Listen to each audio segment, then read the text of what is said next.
One.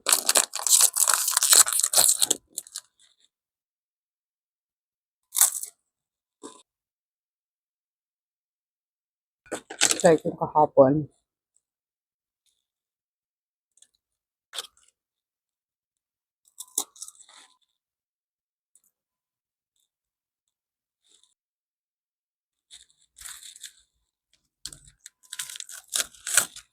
Pa, to Arla, to Arla. Damihan natin.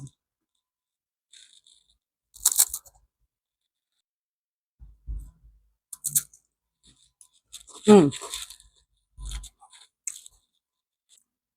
okay.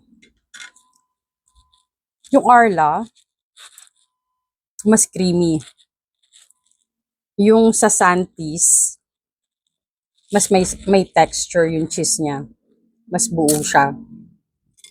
Yung Arla, smooth and creamy. Parang for me, mas masarap yung Arla. Pero mas mura yung Arla compare dito sa yung binili sa Santis. Try natin i-combine.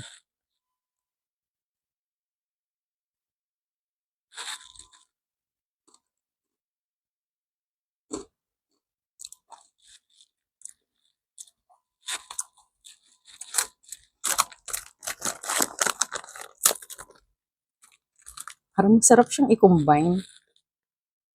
Isa pa, kinumbine ko.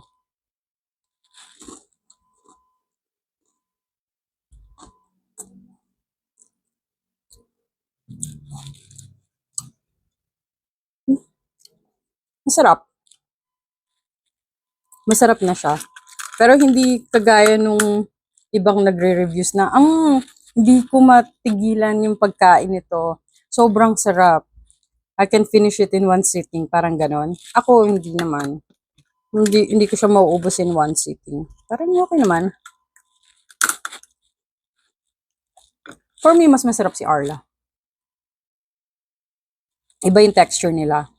Mas creamy si Arla.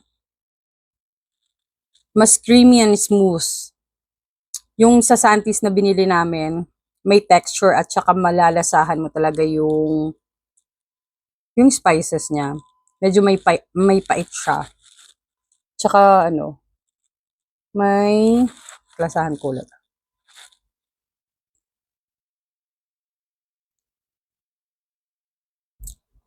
Malalasahan mo talaga yung mga herbs and spices niya. Tsaka may texture. Kasi magkaiba naman yung price point nila. No? Pero for me, mas masarap si Arla. Yun lang.